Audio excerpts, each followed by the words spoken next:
मुख्यमंत्री का कहना है कि 22 नक्सली से अधिक डेथ बॉडी बीजापुर में है। वहीं दूसरी ओर मुख्यमंत्री का जवाब में उप मुख्यमंत्री 1 घंटे बाद कहते हैं कि कोई 22 नक्सली का डेथ बॉडी नहीं है, कोई ऑपरेशन नहीं चल रहा है और ये बातें भ्रामक है। आखिर सरकार, मुख्यमंत्री और उप मुख्यमंत्री में विश्वास की सीधा सीधा कमी दिखता है। तो हम लगातार इस बात को सवाल कर रहे हैं कि अभी तक सरकार पहचान नहीं कर पा रही है। 22 से बढ़कर लगभग शायद अभी 30 से अधिक हो गया है, जो पेपरों में जो आंकड़े आ रहे हैं। आखिर नक्सली अगर है तो सरकार को पहचान कराने में इतने वक्त क्यों लग रहे हैं? क्यों अभी तक गांव के लोगों को डेथ बॉडी नहीं दी गई है? आप डेथ बॉडी देखेंगे तो भोपालपट्टनम में रखा गया है, बीजापुर में रखा गया है, बैरमगढ़ में रखा गया है।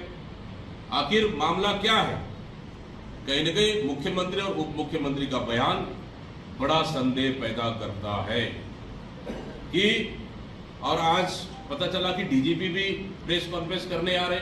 मतलब पहला ऐसा मामला होगा कि अभी तक का हम लोग पीसी जिले के एसपी और आईजी को करते हुए देखे, चाहे कितनी बड़ी नक्सल घटना हो। लेकिन डीजीपी अगर बीजापुर पीसी करने जा रहे तो मामला क्या है? कहीं सरकार छुपाने का प्रयास तो नहीं कर रही है? कहीं निर्दोष आदिवासियों को मार के नक्सली बताने का प्रयास तो नहीं कर रही है?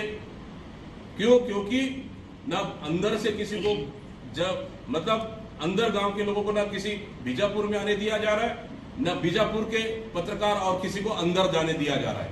आखिर मामला क्या है? ये बस्तर की जनता पूछ रही है।